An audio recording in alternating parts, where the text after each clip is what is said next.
హిందువులు జరుపుకునే పవిత్రమైన పండుగలలో మహాశివరాత్రి ఒకటి. మహాశివరాత్రి రోజున జ్యోతిర్మయ రూపంలో ఒక మహాలింగ రూపంలో శివుడు ఉద్భవించాడని చాలామంది నమ్ముతారు. ఈ పవిత్రమైన రోజున ఈశ్వరుడు తన దర్శనం ద్వారా విశ్వాన్నంతటినీ దేదీప్యమానం చేసిన ఈ సమయంలో అసలు నిద్రపోకూడదంటారు. రాత్రంతా జాగరణ చేసి మేలుకుంటే మంచి ఫలితాలు వస్తాయని పండితులు చెబుతున్నారు. పురాణాల ప్రకారం మహాశివరాత్రి రోజున 14 లోకాల్లో ఉండే పుణ్యతీర్థాలన్నీ బిల్వమూలంలో ఉంటాయి. అందుకే ఈ పవిత్రమైన రోజున ఉపవాసం ఉండి ఒక బిల్వపత్రాన్ని పరమేశ్వరుడికి సమర్పించి తరించమని శాస్త్రాలు చెబుతున్నాయి. అనంతరం మహాశివరాత్రి రోజున పరమేశ్వరుని ఆలయాల్లో జరిగే పూజల్లో పాల్గొంటే సిరి సంపదలు పెరుగుతాయని వేద పండితులు చెబుతుంటారు. పురాణాల ప్రకారం పరమేశ్వరుడు విషాన్ని మింగి తన గొంతులో దాచుకున్న రోజును మహాశివరాత్రిగా పాటించడం ఆనవాయితీగా వస్తుంది. అదే సమయంలో అమృతం కోసం దేవదేవులు క్షీరసాగర మతం చేస్తుండగా ముందుగా అలాహలం వచ్చింది. వాటి విషజ్వాలలు ముల్లోకాలను ముప్పు తిప్పలు పెడుతుండటంతో అందరూ కలిసి ఈశ్వరుడిని శరణు వేడుకున్నారు. భక్తవ శంకరుడైన పరమేశ్వరుడు ఆ సమయంలో ఆలాహాలాన్ని తీసుకొని దిగమింగి తన కంఠంలో బంధించాడు. అలాహాల ప్రభావానికి శివుడి కంఠం కమిలిపోయింది. అంతే, అప్పుడు అది నీలిరంగులోకి మారిపోయింది. దీంతో శివుడు నీలకంఠుడయ్యాడు. అదే సమయంలో కింద పడిపోయాడు. అప్పుడు పార్వతీదేవి తన భర్త తలను ఒడిలోకి తీసుకొని దుఃఖిస్తుంటే అందరూ శోకసంద్రంలో మునిగిపోయారు. అప్పుడు శివుడు మెలకువలోకి వచ్చేంత వరకు జాగరణ చేశారు.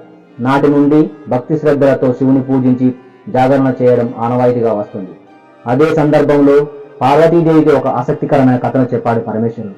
ఆ కథా విశేషాలేంటో ఇప్పుడు తెలుసుకుందాం.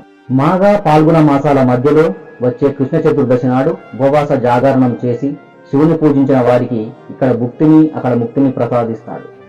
చాలా కాలం క్రిందట అర్బుద దేశంలో సుందరసేనుడు అని ఒక పాపాత్ముడైన నిషాదరాజు ఉండేవాడు.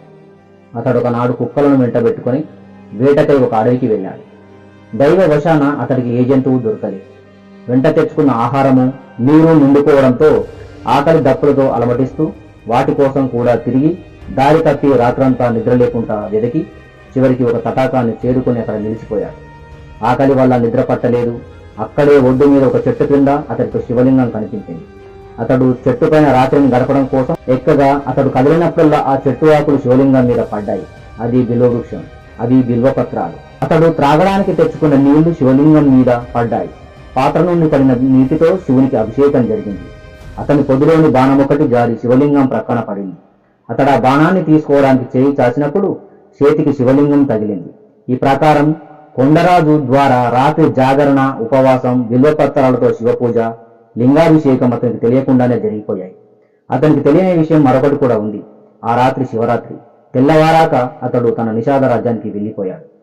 శివలింగం సమీపంలో అతని బాణం పడిపోయినప్పుడు వంగి మోకాలపై కూర్చుని చేతిని ముందుకు చాచి దానిని అందుకున్నప్పుడు అతని చేయి శివలింగానికి తగిలింది కదా. తద్వారా అతని మోకాటి పూజ, శివస్పర్శన పుణ్యం కూడా కలిగాయి. అతడు కొంతకాలానికి మరణించాడు.